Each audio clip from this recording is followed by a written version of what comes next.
आपका रिजवान आपकी खिदमत में हाजिर हूँ। इस वक्त हम मौजूद हैं डिस्ट्रिक्ट कोरंगी प्रेस क्लब में और यहाँ एक ख़ातून है जो अपनी दाद रसी के लिए तशरीफ़ लाई हैं। फ़ातिमा नामी ख़ातून है। इनके साथ कुछ ज़्यादती हुई है। इनके मासूम बच्चे पर पुलिस ने लाठी चार्ज के दौरान जो है वो उसको ज़ख्मी किया है और उसकी दाद रसी के लिए ये मुतल्लिका थाने भी गई थी, वहाँ इनकी सुनवाई नहीं हुई।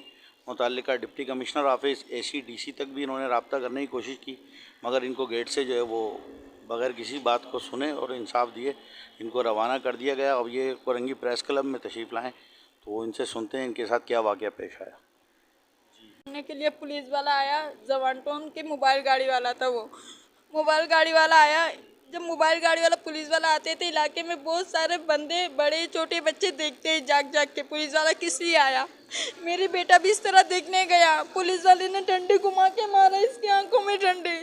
चलो गलती से मारा हो या जानबूझ के मारा हो।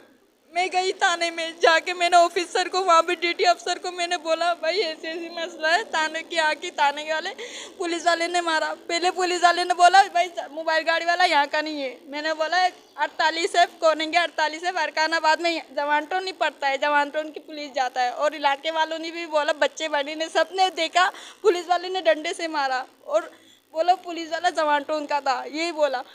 मैंने बोला पुलिस वाले इधर का था, मेरे बेटे को मारा। चलो जानबूझ के मारा हो या गलती से मारा हो, अगर इलाके का कोई बंदा मारता, मैं आप लोगों के पास इंसाफ लेके आता तो आप इंसाफ करते ना। भाई बच्चा है, इलाज कर दो, ऐसा बोलते ना आप।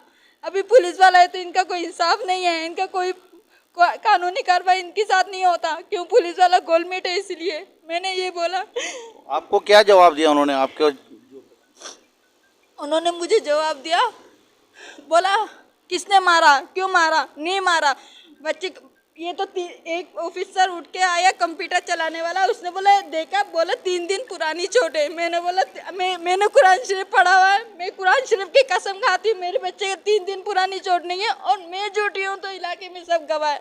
पुलिस वाले ने बोला इलाके वाले तो पुलिस के दुश्मन होता है, इसलिए पुलिस वाले के ऊपर इल्ज़ाम लगा दिया। मैंने बोला चलो इल्ज़ाम लगा दिया हो, जो भी हो, गलती से मारा हो, अभी क्या बनता है, इलाज करना बनता है ना। आप इलाज करके तो मेरे बेटे का, मेरे पास पैसे नहीं है, मेरे बच्चों का बाप नहीं है, मेरे तलाक हो गए 2 बच्चों के साथ, मेरे बाप का 6 साल हो गए इंतकाल हो गई, मेरे कोई सरबड़ा नहीं है, मैं कंपनी में काम करती हूँ, इन बच्चों का खर्चा बहुत मुश्किल से उठाती हूँ मैं, बहुत मुश्किल से। मैंने ये बोला, मैंने रोते हुए ये बात भी बोला, फिर भी उन्होंने मेरी तरफ रहम नहीं किया, बोला चल हट इधर से, दफा घर को इधर से, चल हट हट निकल इधर यहाँ से। यहाँ पे आया बातें चौधरी, बच्चे पैदा करके क्यों रोड में छोड़ा हुआ है? पुलिस वाला मुझे बोल रहा है। ऐसा बोला, कहाँ पे थी जब बच्ची को लगा था, तब कहाँ पे थी? मैंने बोला